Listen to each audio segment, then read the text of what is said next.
ፕሮፌሰር ተሾመ እንግዲህ ይሄ የኮሪደር ልማት የሚባለው በሺዎች የሚቆጠሩ የአዲስ አበባ ቢዝነሶችን ድራሽ አባታቸውን ካጠፋ በሺዎች የሚቆጠሩ ምናልባትም በመቶ ሺዎች የሚቆጠሩ ዜጎችን ስራ አጥ ካደረገ በኋላ ያው ኳስ ሜዳና መዝናኛ ስፍራዎችን ከገነባ በኋላ ከዚህ ወዲህ ሌላ አዲስ የምንሰራው የለም በሚል እየቀረ ሌሎች ብዙ ያቀዷቸው ፕሮጀክቶች አሉ። ነገር ግን ያ እየቀረ ከዚህ በኋላ አንሰራም የሚለው የከንቲባዋ መግለጫ ምን ያህል አገዛዙ አስልቶና አቅዶ እንደማይሰራ ከዛ ይልቅ ያመጣው ኪሳራ ከፍተኛ እንደሆነ ነው እየተረዳን ያለ ነው። አዲስ አበባ ብቻ ድህነቱ በ25% መጨመሩንም እንደዚሁ መረጃዎች ከዚህ በፊት ወጥተው ነበር። አዲስ አበባ በአሁን ሰዓት ልትፈነዳ ደርሳለች። እሳቸውም ብለውታል ከንቲባ አዳነች አቤቤ በጣም ከፍተኛ የሆነ የህዝብ ቁጥር እየመጣ ነው። ሰላም እጦት ስላለ ድህነቱ በተለይ በገጠር በከፍተኛ ደረጃ እየጨመረ በመምጣቱ ሰው በሙሉ እየጎረፈ አዲስ አበባን አጨናንቋታል የሚል ነው።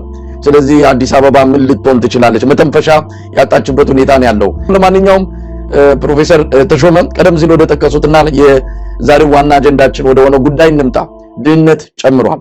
እስቲ ሪፖርቱን ይግለጹልን። 43% አብይ ከመጣ በኋላ ድህነት በ10% በብሔራዊ ደረጃ ጨምሯል። ከ33 ወደ 43 እና አብይ የሚነግሩን ሌላ ነው። እንደውም አብይ አህመድ በቅርቡ ባለፈው ቃል መጠይቅ በሰጠበት ጊዜ አይናችሁን ገልጣችሁ መመልከት ካልቻላችሁ ለውጡን ያለው አሳስቦናል፣ አስጠንቅቆናል።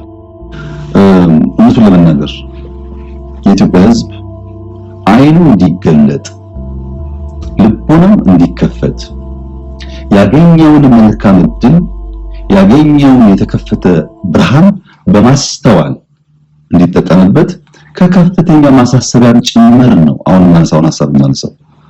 ኢትዮጵያ ውስጥ እድገት ሳይሆን ሚራክል ነው ያለው።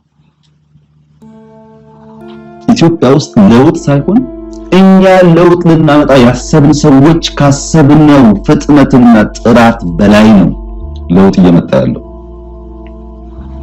ይሄን እድገት በተገለጠ አይን ማየት ካልቻል፣ መጠበቅ ካልቻል፣ መደገፍ ካልቻል አደገኛ ጣጣና መከራ ሊያመጣብን ይችላል። እኛ ምን እናድርግ እንግዲህ? ዓለም አቀፉ ሪፖርትም ገንዘብ የሚሰጡትም የእናት መቀነት ነው ብሎ የገለጻቸው ድርጅቶችም ይኸው ድህነትን ጨመርክ እንጂ ምንም የሚያመጣው ነገር የለም እያሉት ነው። እስቲ ምንድነው ሪፖርቱ? የዓለም ባንክ ሪፖርት ባጭሩ ፕሮፌሰር ተሾመ።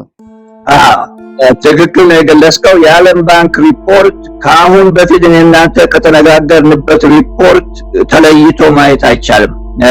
የሰፕቴምበር ላይ ወይም የዛሬ ወር ገደማ አንድ ሪፖርት ወጥቶ ነበር። የኢትዮጵያ ችግሮች ብዙ ስለሆኑ እኔ አልደግመውም፣ አሁን ብዙ ስለሆኑ እነኚህ ነገሮች መሰራት አለባቸው የሚል ሪፖርት አቅርበው ነበር። አንዱ እሱ ነው። ከዛ ለይተን አናየውም፣ እንነጋገርበታለን። ግን ሌላው ብርቱካንን ከብርቱካን ጋር ነው ማወዳደር ያለብን። ሙዝን ከብርቱካን ጋር ማወዳደር አንችልም። ስለዚህ አይገባም። ስለዚህ ልክ እንዳልከው አንተ ወርልድ ባንክ ወይንም ደግሞ የዓለም ባንክ የዛሬ 10 ዓመት በፊት ያስቀመጠውን ሪፖርት ወስደን ዛሬ ያቀረበውን ነው የምናወዳደረው። ያኔ 33% ድረስ ደርሶ ብሎ መስክሮላቸው ነበረ። ብዙዎቻችን ጥርጣሬ ያለን በዛ ላይ። ይሁን እንጂ የነሱን ቁጥር ነው የምንጠቀመው። 33 ነበረ። አሁን ግን አብይ መንግስትም ከያዘ ጀምሮ ይሄ ነገር ወደ ላይ ከፍ ብሏል፣ አድጓል፣ ድሆች በስተዋል ብለዋል። እነኚህን ቁጥሮችን ማወዳደር ያለብን። ስለዚህ እሱ ስልጣን ከያዘ ጀምሮ የድሃው ቁጥር በስተዋል ማለት ነው፣ ጨምሯል ማለት ነው። ለምን ጨመረ እንዴት ሳይሆን ለምን ጨመረ የሚለውን ብንነጋገርበት መልካም ይሆናል። መጀመሪያ የዛሬ 5-6 ዓመት አንድ ወረቀት አቅርቤ ነበር አዲስ አበባ።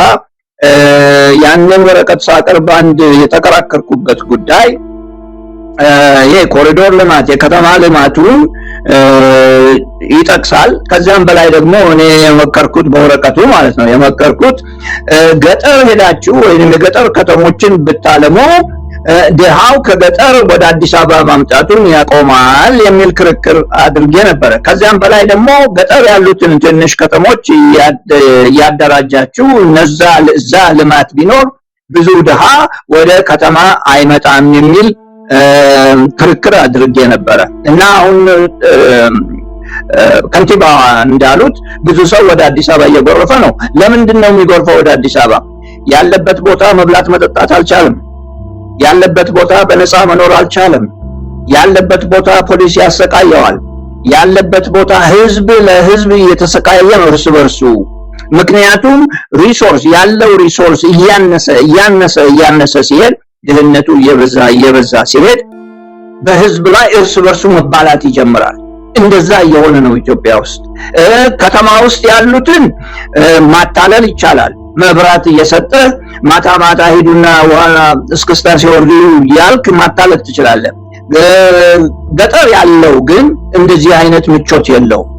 ገጠር ያለው የበለጠ ድህነት ውስጥ ነው ያለ መሳይ። ይሄም የሆነበት ምክንያት አንደኛ ቅድም እንደገለጽኩት የሰላም ችግር ስላለ፣ አዛዡ ብዙ ስለሆነ ያመረተውን ወደ ገበያ ለማምጣት ስላልቻለ። ምክንያቱም ወደ ገበያ ለማምጣት ሲሄድ ወይ ይሞታል ወይ ይገደላል ማለት ነው፣ ወይንም ደግሞ ታክስ ክፈል ይባላል። በዛ በያዘው ብርቱካን ላይ ታክስ ክፈል ይባላል። ወደ ገበያ ከመግባቱ በፊት በያዘው ቡና ላይ ታክስ ክፈል ይባላል። ኬላ እየተባለ በየቦታው ይቆም። መንግስት አገሪቷን እየተቆጣጠረ አይደለም። መንግስት አገሪቷን የማይቆጣጠርበት ቦታ ባላገር የሚኖር ሰው የለም፣ ሊኖርም አይችልም። ለምን? ወደ ከተማ ሸሽቶ ፖሊስ ወዳለበት ቦታ ነው የሚመጣ።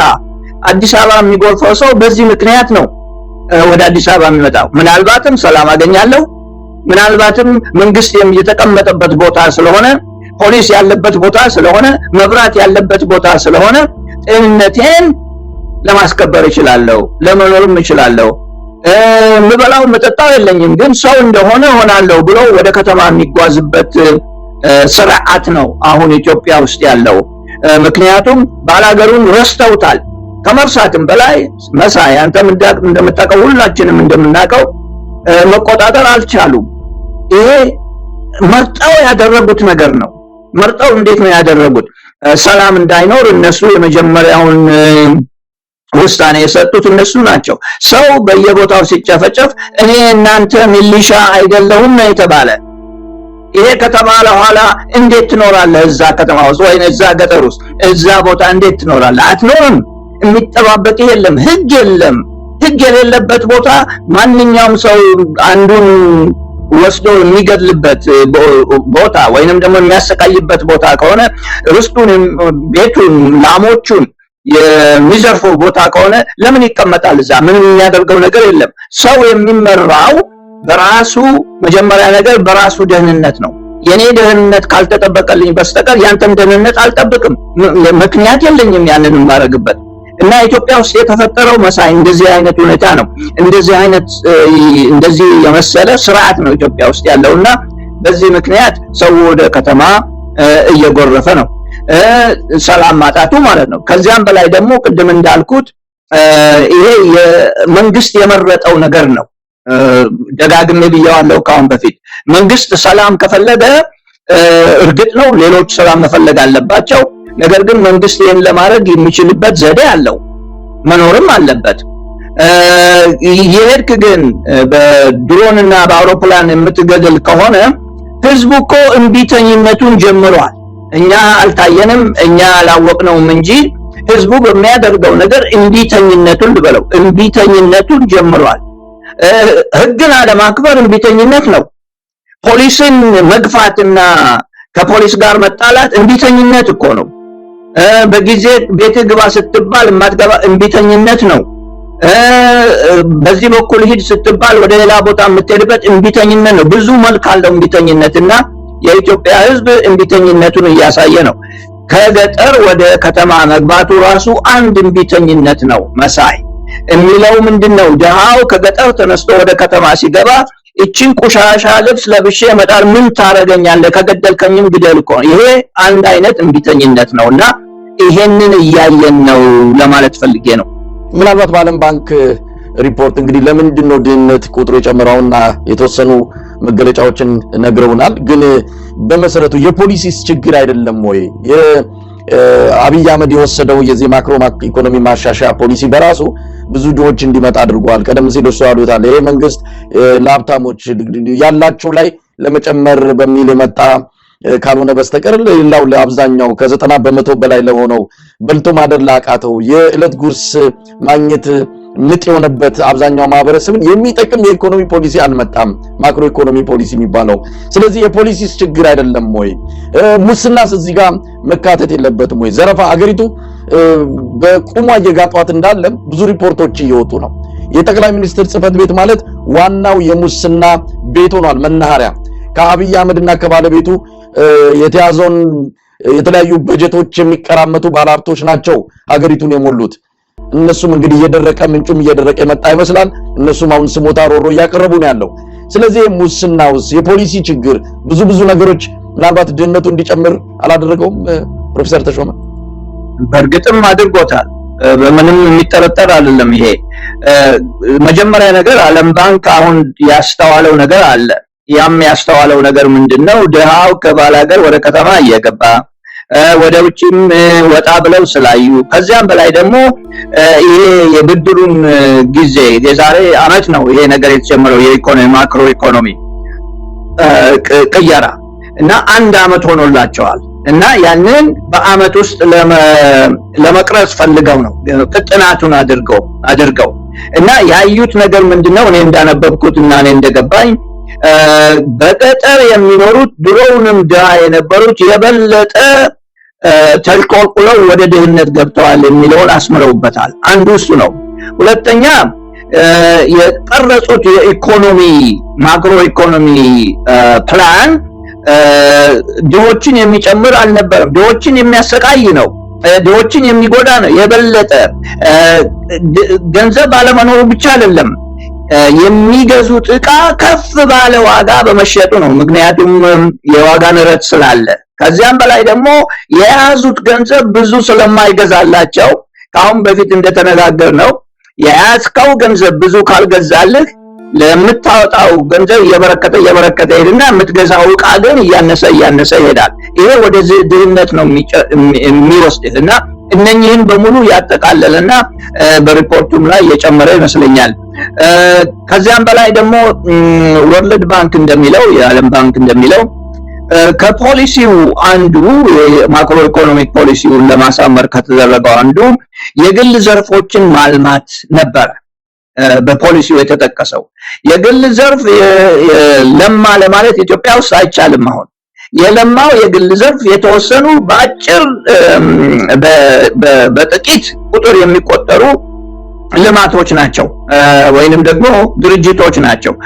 ባንኮች፣ ምናልባትም ደግሞ ትልልቅ ኩባንያዎች በፊቱኑ መንግስትንም የማይፈልጉ ወይንም ደግሞ የመንግስትን እርዳታ የማይፈልጉ ናቸው። እነኚህ ናቸው የለሙት እና የግል ዘርፍ ልማት እስከዚህ የዳበረ አይደለም። አሁን በተጠናው ጥናት እነሱ ባጠኑት ጥናት ዋናው ስራ ፈጣሪ የትኛውም ሀገር መሳይ የግል ዘርፉ ነው፣ መንግስት አይደለም። መንግስት ሞላ ጎደል ኢትዮጵያ ውስጥ ከ2 ሚሊዮን ሰው በላይ አይቀጥርም፣ ወታደሮችን ጨምሮ። ያው እሱም አሁን በርከት ብሏል እና ዋናው ስራ ፈጣሪው የትም ሀገር ቢሆን የግል ዘርፉ ነው። የግል ዘርፉን ካላለማህ ካላሰፋኸው ስራ ሊገኝ አይችልም። አዲስ አበባ ውስጥ የሚዞሩት ወይንም ደግሞ የሚቀመጡት ወጣቶች ጥሩ ትምህርት ያላገኙ፣ በሶሻል ሚዲያ ጊዜያቸውን የሚያጠፉ፣ ምክንያቱም ስራ ስለሌለ ማለት ነው። ስራውን ደግሞ ሊሰጧቸው የሚችሉት የግል ዘርፉ ስለሆነ የግል ዘርፉ ካለማ ስራ ሊያገኙ አይችሉም። ስለዚህ በጥፋት ላይ ጥፋት ነው እየተደረገ ያለውና የዓለም ባንክ የሀገሪቱን ጉዳይ ከመረመረ በኋላ ካየ በኋላ ደግሞ በዚህ ላይ የሀገሪቱን ዕዳ ካየ በኋላና የሚከፈለውን ለዛ ዕዳ የሚከፈለው ለህብረተሰብ መደረግ ያለበትን ትምህርትን፣ ጤናን፣ ሌላ ምቾቶችን ለመፍጠር ስላልቻለ ወይንም ደግሞ ለነሱ ገንዘብ መክፈል ስላልቻለ በጀት ስለሌለው ይሄ ሁሉ ነው ተጨምሮ አንድ ላይ ድህነቱን ወደ ላይ ከፍ ያደረገው ባዮች ናቸው ወርልድ ባንክ። እና እነሱን የምናምን ከሆነ እነሱ የሚሉትን መንግስት የሚቀበል ከሆነ ሌላውም ህዝብ የሚቀበል ከሆነ እኛም ይኸው እየተቀበልን በእነሱ መልክ እንሄዳለን። አንድ ነገር ላስታውስ፣ የዓለም ባንክ ወደ 43% የዕዳው ብዛት ጨምሯል ይበል እንጂ አሁን በፊት እናንተ በሰጠነው ማስረጃ አንድ ሌላ ቲንክ ታንክ ወይንም ደግሞ ምርምር ክፍል 72% ደርሷል ብሎ ነበር እና ያንንም ለአንተ አድማጮች አቅርበናል። 72% ደርሷል ብሏል። እኔ 72% ደርሷል የሚለውን ነው የምቀበለው። ግን ሙዝን ከሙዝ ጋራ ለማወዳደር የነሱን ቁጥር ወስደን ይሄው እነሱም ራሳቸው ዓለም ባንክ ማለት ነው ይሄ ነገር በጣም ከፍ ብሏልና ተጠንቀቁ እንደማለት ያህል ነው። የሰጠናችሁ ገንዘብ ያበደርናችሁ ብድር እኛ ጥሩ ኢኮኖሚ እንዲኖራችሁ ለድሆች እና ለሚገባቸው ሰዎች እንዲደርስ ልማቱ ሁሉንም አጠቃላይ እንዲሆን ፈልገን ነው የሰጠናችሁ ለማለት የተጻፈ ሪፖርት ነው። በዚህ ሳምንት የበለጠ መረጃዎች ሊወጡ ይችላሉ። ምክንያቱም ስብሰባ ላይ ነው ያሉት በዚህ ሳምንት ከዛሬ ጀምሮ እስከ ዓርብ ድረስ ይመስለኛል ስብሰባቸው። ብዙ ሌላ ነገሮችም እንሰማለን የሚል አቋም ነው ያለኝ ዛሬ። ፕሮፌሰር ተሾመ 72 በመቶ ነው አሉ ድህነቱን። እንግዲህ ከዓለም ባንክ 43 በመቶ የእናንተ ደግሞ የበለጠ የከፋ ነው። ነው የቱን ቁጥር እንቀበል ታዲያ? የዓለም ባንክ በእርግጥ አገዛዙን በተወሰነ ደረጃ ክንብል ብሎ እንዳይወድቅ፣ ምክንያቱም አገር ከወደቀ የሚፈጠረው የበለጠ ቀውስ ያሳስባቸዋል። ስለዚህ በገንዘብ እጥረት መንግስት የሚመነዝረው በማጣት እጁ ላይ ገንዘብ በጠፋ ቁጥር አገሪቱ ወደ ቀውስ ትሄዳለች ብለው በተወሰነ በፕሮፓጋንዳ እየጠገኑት ሊያቆዩት ይፈልጋሉ። ስለዚህ እነሱ ጋር ያለውም ቁጥር ትክክለኛውን ይገልጻል ብሎ ለመውሰድ የሚያስቸግር ነውና የእናንተን ቁጥር ለመቀበል እንገደዳለን የሚሉ ሰዎች እንደሚመጡ ምንም ጥርጥር የለውም። እስቲ እናንተ 72 በመቶ ምንድነው? በምን መገለጫ እንዴት ደረሳችሁ እዚህ ቁጥር ላይ? እኛ ሳንሆን የቲንክ ታንክ ነው፣ አውሮፓ ያለ ቲንክ ታንክ ነው። መጀመሪያ የዓለም ባንክ ድሃ የሚለው በቀን $3 በታች የሚያገኘውን ነው። $3 በቀን ከዛ በታች የሚያገኘውን ነው ድሃ የሚለው። እንግዲህ ኢትዮጵያ ውስጥ በቀን $3 ስንት ሰው እንደሚያገኝ አንተ ፍረደው፣ ያንተ አድማጮች ይፍረዱ። ወደ ገንዘብ ወደ ኢትዮጵያ ብር ይቀይሩ። ምክንያቱም $3 ማለት አሁን ባለው ምንዛሪ ወደ 500 ብር በላይ ማለት ነው። 500 ብር የሚያገኝ ኢትዮጵያዊ ምንድነው ከፍተኛ የሕክምና ባለሙያ እንኳን የለም። ስለዚህ በሙሉ ከድህነት ወለል በታች ነው ማለት ነው የምንችለው። በቃ ይሄው አንተው ራስህ ያስቀምጥከው። አየህ ከዛ በታች የሚያገኘው ነው ድሃ ብለው የሚጠሩት እና ኢትዮጵያ ውስጥ ስንቱ ነው አሁን የሚያገኘው? በዛሬ ምንዛሬ 160 ብር 163 ነው የዛሬው ምንዛሬ። $1 በ163 ብር ነው የሚሸጠው። እና ይሄ ባለበት በኩል የቲንክ ታንኩ ግን የሚለው የሰው ገቢ ብቻ አይደለም ድሃ የሚያደርገው፣ የቀን በቀን የሚያገኘው ገንዘብ ብቻ አይደለም። ከዚያም በላይ ለጤና የሚያወጣው፣ ከዚያም በላይ የሚያገኘው ትምህርት፣ የሚሰጠው ትምህርት፣ ከዚያም በላይ ደግሞ ውሃ ያገኛል ወይ፣ ውሃ መጠጣት ይችላል ወይ የሚለውን አይነት ነገሮች ሁሉ ጨምረው ነው ድሆች 72% ደርሰዋል ያለው።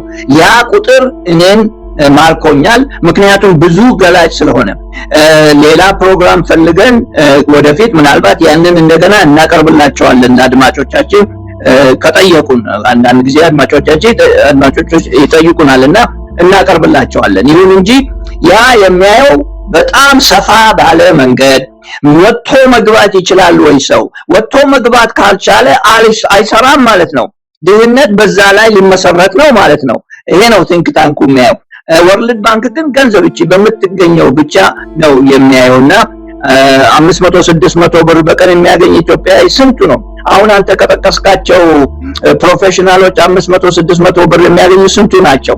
ጫማ ጠራጊ 500-600 ብር በቀን ያገኛል ወይስ ሬስቶራንት የሚሰራው በቀን 500-600 ያገኛል? አያገኝም። ያን ሁሉ ጨምሮ 72% በኢንዴክስ ነው ከሌሎች ሀገሮች ጋር እየተወዳደረ የተቀመጠ ነው። የቲንክ ታንኩ ያስቀመጠው ወርልድ ባንክን ያው እንዳልኩት $3 በቀን የሚያገኝ ሰው አለ ወይ የሚል ነው። ፕሮፌሰር ተሾመ እንግዲህ ብዙ ጊዜ ስለ ዓለም ባንክም ስለ ዓለም አቀፉ የገንዘብ ድርጅት IMFም ስናነሳ ያው ሁልጊዜም እርሶ እንዳላይ ጥያቄውን አነሳለሁ። እርሶም ያለውን ነገር በማሳየት ይገልጻሉ። ግን ዛሬም ጥያቄውን ላንሳ። እንዴት ነው የተቀደደ በርሜል መሆኑን እያወቁ እዛ ላይ ገንዘብ የሚጨምሩት? የአብይ አህመድ አገዛዝን አዩት። የሚሰጡትን ገንዘብ ጥቅም ላይ ሲያውል እያየን አይደለም ወይ? መሳሪያ ይገዛበታል ወይ ምንድነው ፓርክና መናፈሻ ይሰራበታል። እንደው ይሄ ነው አይን ውስጥ የሚገባ ፕሮጀክት ሲሰራ ላየንም። አሁን እነዛን ፕሮጀክት ሰራለሁ ብሎ የመጣባቸው ከፕሮፓጋንዳም ያለፉ አይደለም። ስለዚህ ምንድነው ማድረግ ያለባቸው? እነሱ ዝም ብሎ የተቀደደ በርሜል ላይ መጨመር ነገም ይሄንን እያዩ እየመዘኑ እንኳን አይደለም የሚሰጡት፣ ጥቅም ላይ የዋለው እንዳልሆነ እያወቁ ማለት ነው። በጣም ከባድ ጥያቄ፣ ጥሩ ጥያቄ። መልሱን እነሱ ያውቁታል፣ ግን እኛ መገመት እንችላለን። አንዱ የኢትዮጵያ ሁኔታ በዓለም አቀፍ ሁኔታ ላይ ጠቀሜታ ስለሚኖረው እነኚህ ዓለም ባንክና አይኤምኤፍም በዛ ላይ ተጠቃሚዎች ስለሚሆኑ አገሮቹ ማለት ነው ተጠቃሚዎች ስለሚሆኑ አንዱ እሱ ነው። የዓለም ሁኔታ ስትራቴጂክ ቦታ መሆኑ ሊጠቀስ ይችላል። ሁለተኛው ደግሞ አንድ ጊዜ ብድር አበድረናል። ያንን ብድር ካበደርን በኋላ ግን ብናቆመው የበለጠ ኪሳራ እንገባለን።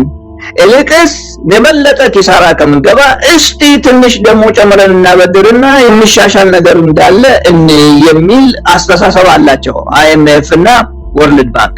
እነሱ የደገፉትን መጀመሪያ ጨርሰው ሊጥሉት አይፈልጉም። ምክንያቱም ስማቸው ከወደቀው አገር ጋራ ለዘላለም ስለሚገናኝ እና ምናልባት አንዳንድ ጊዜ ይሄም አስተሳሰብ ሊኖር ይችላል። ሶስተኛው አስተሳሰብ ምናልባት ጊዜ ተቆጥሮ ካለፈ በኋላ ካሁን በፊትም እንደተደረገው በኢትዮጵያ ብቻ ሳይሆን መሳይ በሌሎች ሀገሮችም ድሆች ሀገሮችም ምናልባት ወደፊት ይሄ የተበደሩትን ብድር ይቅርታ ለማድረግ ይችሉ ይሆናል የሚል አስተሳሰብ በኢትዮጵያኖቹ ዘንድ የለም ለማለት አይቻልም። እና ምናልባት አይኤምኤፍም ወርልድ ባንክም 10 ቢሊዮን ብር ለኔና ላንተ ለአንድ ሀገር በጣም ከባድ ነው፣ ብዙ ነው። ለነሱ ግን ብዙ አይደለምና በታክስ ብቻ ታክሳቸውን ይቅርታ በማድረግ ሊያገኙት የሚችሉት ነው። አራተኛው የቦርዱና የኤግዜኪቲቭ ዳይሬክተሩ ያላቸው ግንኙነት ከሀገሪቱ ጋራ ያላቸው ግንኙነት እሱም ወሳኝ ሊሆን ይችላል። የግል ግንኙነቱ ሊኖር ይችላልና በዛም ላይ አለ። አምስተኛው ኢትዮጵያ እንደምታውቀው አባል ነች የአይኤምኤፍ። ብዙ እንትን የላትም፣ ብዙ የተቀመጠ ገንዘብ የላትም እዛ ላይ ብዙም ለመበደርም አትችልም። ነገር ግን እንደ አባል ብዙ ትደገፋለች፣ ወደፊትም ይደግፋሉ። እኔ እንደሚመስለኝ አንድ ጊዜ ገንዘብ ሰጥተናልና ያንን ሁሉንም ከማጣት ቀስ ብለን ወደፊት የምንመልስበት ገንዘባችንን የምናገኝበት መንገድ ሊኖር የሚችል አስተሳሰብ ሊኖራቸው ይችላል። ያም ደግሞ ከሀሳብ ውጪ ሊሆን አይችልም። ለምሳሌ ኢትዮጵያ የተበደርሽው 60 ቢሊዮን ዶላር ነው። ለአይኤምኤፍ ፕሮፖዛል ወርልድ ባንክ ፕሮፖዛል ብታቀርብ ባይ ዘ ዌይ በነገራችን ላይ ወርልድ ባንክ አንዳንድ ጊዜ በስጦታ በግራንት መልክ የሚሰጠው ነገር አለ። ያን የተበደራችሁትን ገንዘብ 60 ቢሊዮን ዶላር መክፈል የሚችለው 30 ብቻ ነው። ይሄን ለመክፈል ዝግጁ ነኝ ቢል ያችን ተቀበለው ዞር ሊሉ ይችላሉ። እና ይሄም ሁሉ አስተሳሰብ አለ። ነገር ግን በአሁኑ ሁኔታ ግን ጥሩ ጥያቄ ነው፣ በትክክል ልመልሰው አልችልም። በአሁኑ ሁኔታ ግን አብረው የገቡበት ማጥ ስለሆነ ከዛ ማጥ ውስጥ ተጎታተው እርስ በርስ እየተጓተቱ ማለት ነው ሊወጡ ያሰቡበት ይመስለኛል። በዚህ ሳምንት የሚሆን ያለፈው ሳምንት መሰለኝ 1 ቢሊዮን ብር እንደገና ኤክስቴንድ አድርገዋል። የሚገዛበት ምንድነው? ለምንድነው የሚውለው ይሄ ገንዘብ የሚለው ከባድ ጥያቄ ነው፣ ለመመለስ አይቻልም። ነገር ግን በእኔ አስተሳሰብ 1 ቢሊዮን ብር ከአይኤምኤፍ ወይም ከወርልድ ባንክ ከመጣ ያ ለአብይ ሂድና መሳሪያ ግዛ እንደማለት ያህል ነው። ሂድና መሳሪያ ግዛበት እንደማለት። ለምን? ብር ነው፣ ዶላር ነው። እዚህ ጋር ያስቀምጥከው መልኩን አይቀይርም እና ለሌላ ነገር ሊያውለው የነበረውን እነሱ ተኩለት ማለት ነው። በእንግሊዝኛ ፈንጅብል ይባላል። መኒ is fungible ይባላል። ከአንድ ቦታ ወስደ አንድ ቦታ ለማስቀመጥ ለማድረግ የምትችለው ስለሆነ በ1 ቢሊዮን ብር 100 ሚሊዮን ብር ቢሰጡት ሂድና መሳሪያ ግዛ እንደማለት ያህል ሊቆጠር ይችላል። ፕሮፌሰር ተሾመ አሁን እንግዲህ የአብይ አህመድ የፋይናንስ ባለስልጣናት ተያይዘው መጥተዋል። ባለፈው ቅዳሜ ነው የገቡት። ስብሰባ ላይ ናቸው ያሉት። የዓለም ባንክ በዚህ ሳምንት ውስጥ ስብሰባ እዚህ ዋሽንግተን ዲሲ እየተካሄደ ነው። ምን የሚፈይደው ነገር አለ? እንዳየናቸው ከሆነ የአብይ አህመድ የኢኮኖሚ አማካሪ ተክለወልድ አጥናፉ፣ የፋይናንስና ኢኮኖሚ ልማት ሚኒስትሩ አህመድ ሺዴ፣ እንደዚሁም የአዲሱ ብሔራዊ ባንክ ገዢ ዶክተር ኢዮብ ተካልኝ፣ እንደዚሁም ሌሎች መጥተዋል። ተያይዘው ነው የመጡት። ምን ሊፈይዱ? አንዱ ፋይዳ ያው ፐብሊክ ሪሌሽንስ ነው። ራስን ማሳየት አለብህ፣ መተህ ማመስገን አለብህ፣ መተህ እጅ መጨበጥ አለብህ። ፐብሊክ ሪሌሽንስ ጥቅም አለው። እሱ ምናልባት አንዱ እሱ ነው። ሁለተኛ ያልተስተካከሉ ነገሮች አሉ መሳይ። ካልተስተካከሉት ነገሮች የማክሮ ኢኮኖሚው ፕላን ራሱ መዛባት አለበት ብለው ተናግረው ነበረ። ታስታውስ እንደሆነ አሁን የዛሬ ወር ገደማ ያንን ማስተካከል አለባቸው። ስለዚህ ገለጻ መስጠት ይኖርባቸዋል ማለት ነው። የውጪ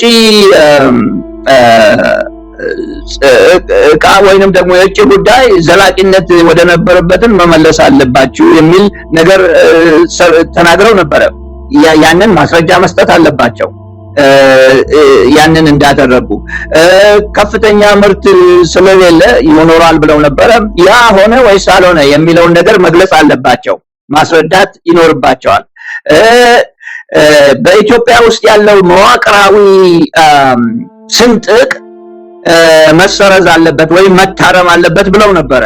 ያንን ማስረዳት አለባቸው። አሁን አድርገናል አላደረግንም ወይስ ችግር ገጥሞ የሚለውን እና ሌሎችም እንደዚህ አይነት አስፈላጊ ነገሮች፣ አስፈላጊ መልሶች መሰጠት አለባቸው። ሌላው ያልተጠናቀቀ ነገር ድርድር እየሄደ ነው እንደምታውቀው። ያ ድርድር አልተፈጸመም።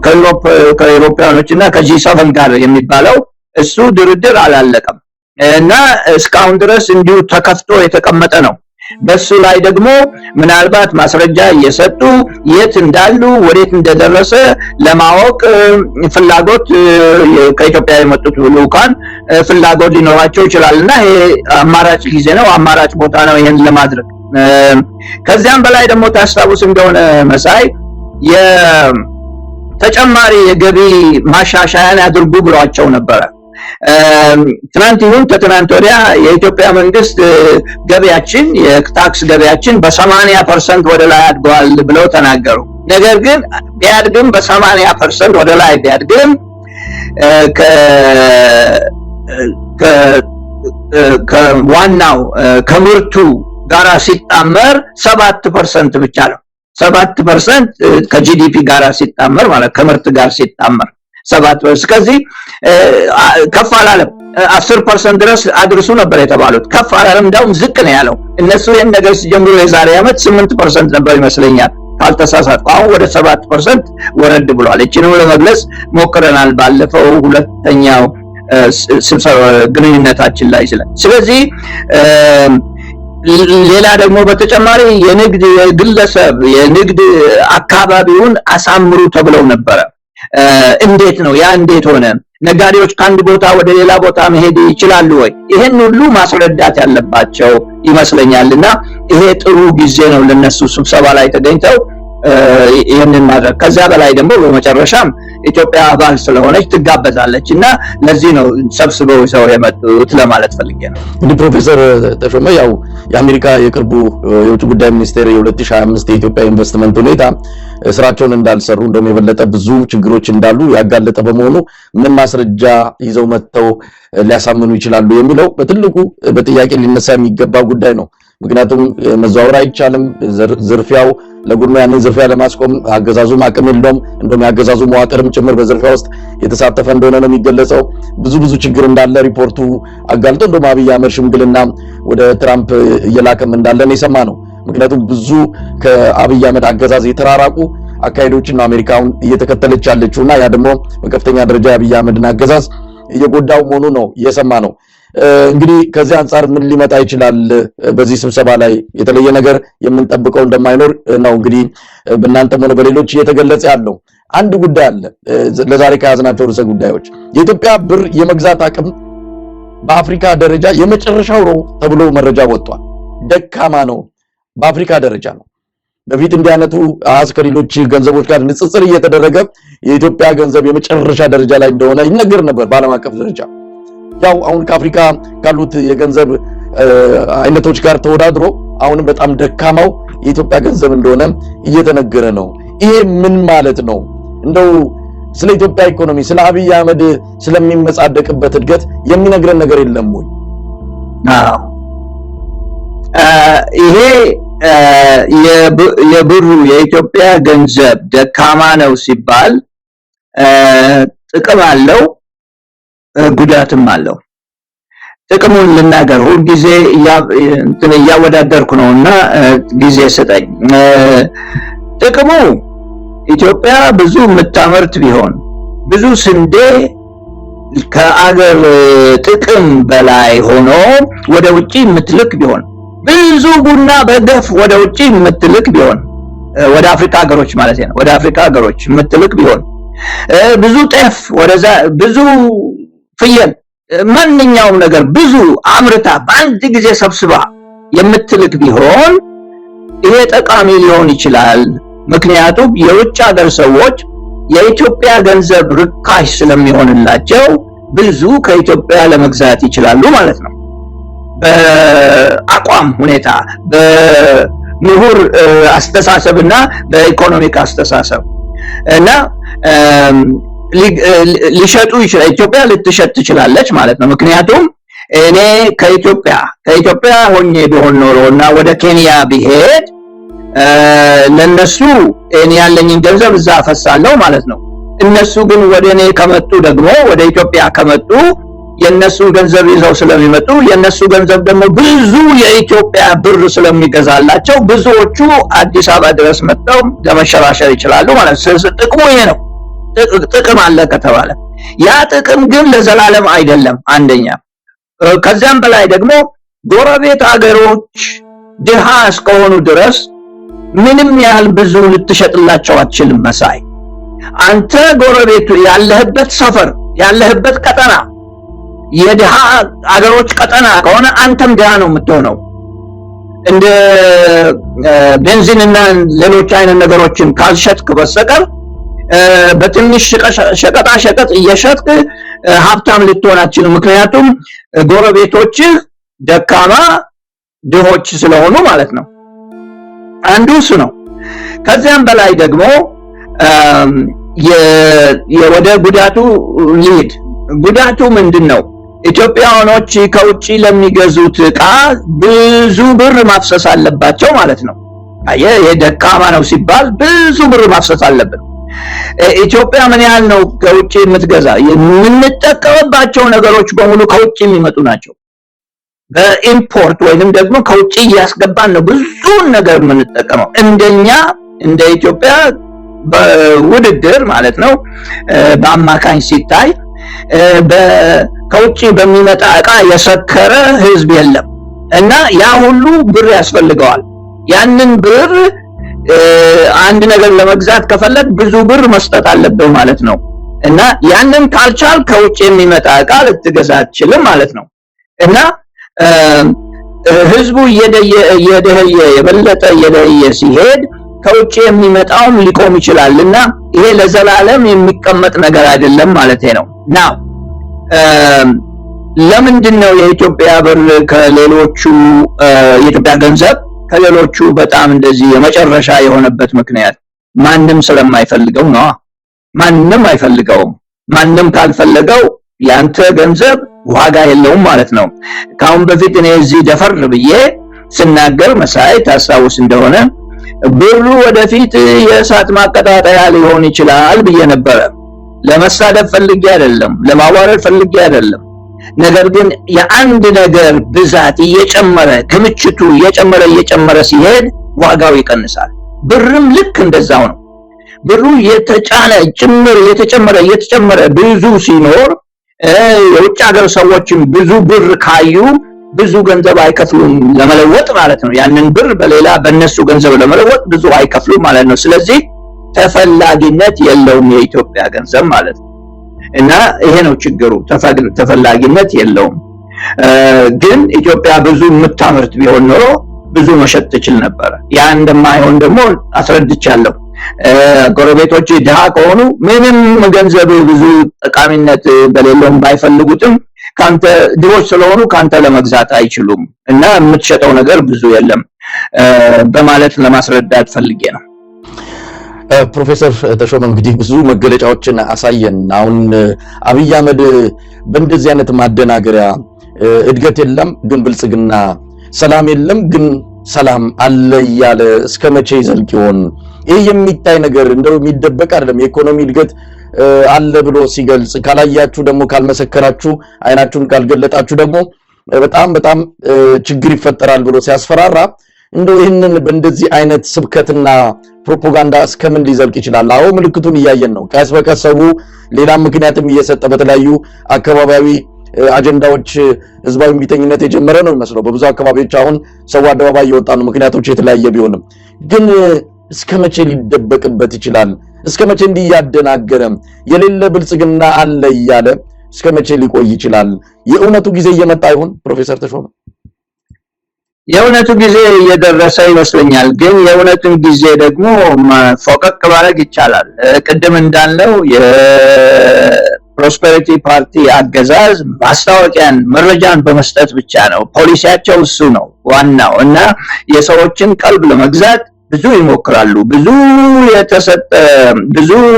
የተቀጠሩ ተቀጣሪ ዩቲዩብ ላይ ለጣፊዎች ብዙ አሉ። ብዙ ከግራ ከቀኝ ይመጣል።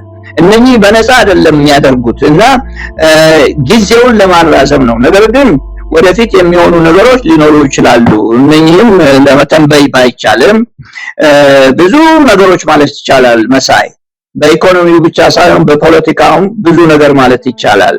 ብዙ ነገሮች ሊመጡ ስለሚችሉ ማለት ነው።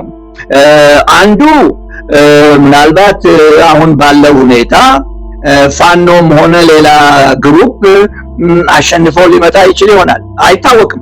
ይሄንን አናውቅም። ግን አንዱ ሊሆን የሚችለው ነገር እሱ ነው። ሌላው ሊሆን የሚችለው ደግሞ ፋኖና ሌሎች ተጣምረው ሊለውጡ የሚችሉበት ጊዜ፣ ሊያሸንፉና ሊመጡ የሚችሉበት ጊዜ ሊኖር ይችላል። እሱም አንድ ነገር ነው። ሌላው ቀርቶ ፋኖ ተሸንፎ ሌላ ግሩፕ ደግሞ ሊመጣ የሚችል ይሆናል። ይሄም ሊሆን ይችላል። ማንኛውም ዋናው ግን ነገሩ ዋናው ማንኛውም ነገር በተለይ በኢኮኖሚ ደብቀህ የምታስቀምጠው ነገር ሊኖር አይችልም። ምክንያቱም ኢኮኖሚ ሲባል እኔ ለአንተ ምንድነው የምናደርገው፣ አንተ ለኔ ምንድነው የምታደርገው የሚለው ነገር ነው። ኢኮኖሚ ማለት የሰዎች ትብብር፣ የሰዎች ድግግፍ ወይንም ደግሞ የሰዎች ልውውጥ፣ የሰዎች ግንኙነት ማለት ነው ኢኮኖሚ። የኢኮኖሚው የተበላሸ ሲሄድ ይሄ ግንኙነት እየፈረሰ ይሄዳል እና ህዝቡ ዛሬም ሆነ ነገር ወይንም የዛሬ 10 ዓመት አንድ ቀን መንቃቱ አይቀርም። ለምን? የግሉ ደረጃው እየወረደ ሲሄድበት፣ ልጁን ወደ ትምህርት ቤት መላክ ካልቻለ፣ ልጁ ካልተማረለት፣ ያልተማረ ህዝብ ብቻ የተሰበሰበበት አገር ከሆነ በምንም አይነት መንገድ ብታሳምራት፣ በምንም አይነት መንገድ ፊትን ቅቤ ብትቀባው መልከጥፉ ከሆነ መልከጥፉ ነህ እና እንደዛ ነው የሚሆነው ለማለት ፈልጌ ነውና ለዘላለም መደበቅ የሚቻልበት ነገር ያለም አይመስለኝም። ከዚያም በላይ ደግሞ ፓርቲውም ከራሱ ከውስጡ ከአንዳንድ ሰዎች በስተቀር ከውስጡ ሊፍረከረክ ይችላል። አሁን ታይ እንደሆነ ትንሽ ፖለቲካ ውስጥ ገባው እዚህ ታይ እንደሆነ በየጊዜው ስብሰባ አለ። በዛ ስብሰባ ላይ 4 ሰዎች፣ 5 ሰዎች፣ 10 ሰዎች የተገኙ ይለጠፋል ለስብሰባ። ካንቲባ የአንድ ከተማ የከተማ ከንቲባ ሊያደርገው የሚገባው ነው ጠቅላይ ሚኒስቴሩ ሲያደርግ ታያለ። ብዙ ነገሮች እንደዚህ ታያለ። እነኚህ አንደኛ መረጋጋትን ለመፍጠር እኛ ኢንኮንትሮል ነን ወይንም ደግሞ ሁኔታው የተረጋጋ ነው ለማለት ለመደበቅ የሚደረጉ ነገሮች ናቸው። የሚጋለጡ ነገሮች ስላሉ እነኚህ ናቸው። ይሄ ነገር እየበዛ ሲሄድ መሳይ ብዙ ከለመጣ ሀገር እጅ ተጨማበጠን ምናምን ስታይ ችግር አለ ማለት ነው እዛ ኢኮኖሚ ውስጥና ለመደበቅ የማይቻሉ ነገሮች ሲኖሩ መጨረሻ ላይ አንድ ቀን አንድ ለውጥ ሊኖር ይችላል። የኔ አቋም ስርዓቱ አልቻለም። ለመምራትም አልቻሉ። ካፓሲቲ የላቸውም። የሚያደርጉት ምርጫቸው የሚመርጡት ምርጫ በጣም ያልተስተካከለ ነው ባይነኝ ነኝ። 86% ህፃናት ወደ ትምህርት ቤት ካልሄዱ ምን ልታረጋቸው ነው? የዛሬ 10-15 ዓመት ምን ልትነግራቸው ነው? የዛሬ 20 ዓመት ማን ሊሰራልህ ነው? ማን ኢንዱስትሪውን ሊመራልህ ነው? ማን ሊሰራ ነው? በየፋክቶሪው ማን ሊሰራ ነው? ማንበብ መጻፍ ካልቻለ በስተቀር ይሄ ነው እኮ ችግሩና አንድ ቀን ሁሉም ነገር ሊፈነዳ ይችላል የሚል አስተያየት ነው ያለኝ። ፕሮፌሰር ተሾመ እንግዲህ ዛሬ ብዙ ጉዳዮችን አነሳን። የአብይ አህመድ አገዛዝ ለዚህ መፍትሄ የለውም፣ ከመፍትሄ ይልቅ የሚያመጣቸው ነገሮች ችግርን የሚፈጥሩ የበለጠ ችግርን የሚያወሳስቡ ሆኖ ነው እያየን ያለ ነው። ቀደም ሲል እርስዎ እንዳሉት ወደ ገጠር ከገጠር ወደ ከተማ የሚፈልሰውን ህዝብ ቁጥር በጣም ሀገሪቱን ፈተና እንደሆነ እየተያየ ባለበት ለዚህ መፍትሄ ብሎ ሄደው የገጠር ኮሪደርን ማስፋፋት ነው የሚል ነው። መጸዳጃ ቤትና የጓሮ አትክልት በመትከል ቤቶችን በማሳመር የገጠር ኮሪደርን ጀምረናል ብሎ ምናልባት ከገጠር ወደ ከተማ ሰው እንዳይፈልስ እንዲህ አይነት መፍትሄ ነው ብሎ መጥቷል። ሰውየው እየቀለደ ነው ያለው። መቀለድ ብቻ ሳይሆን በሰው በሀገር በትውልድ ላይ እየተጫወተ እንዳለ ከምንም በላይ ድርጊቶቹ ምስክር ናቸውና ሰሞኑን የሚያደርጋቸውና የገጠር ኮሪደር እያለ ገጠሩን የበለጠ እያደቀቀ የመጣበት ሁኔታ ነው ያለው። ስለ መጸዳጃ ቤትና ስለ ጓሮ አትክልት ነው አሁንም እያወራ ያለው። ለማንኛውም ፕሮፌሰር ተሾመ ብዙ ነገሮችን አንስተናል። እንደው ልንሰናበት ነው የሚጨምሩት ነገር ከሌለ? አይ በጣም አመሰግናለሁ ጊዜ ስለሰጠኝ። ሁልጊዜም በቀረብኩ ቁጥር አንተ የጥያቄዎች በጣም ከባድ ናቸው። እኔም ደግሞ ደስተኛ ነኝ ለመመለስ። ለአድማጮች ምስጋና ለማቅረብ ፈልጋለሁ። አመሰግናለሁ መሳይ። በድጋሚ በጣም አመሰግናለሁ። ተመልካቾቻችን ለዛሬ አብረውን ስለቆዩ በእናንተ በተመልካቾች ስም ከልብ ነው ማመሰግነው። እግዚአብሔር ይስጥልን። ጤና ይስጥልን ፕሮፌሰር ተሾመ። አመሰግናለሁ።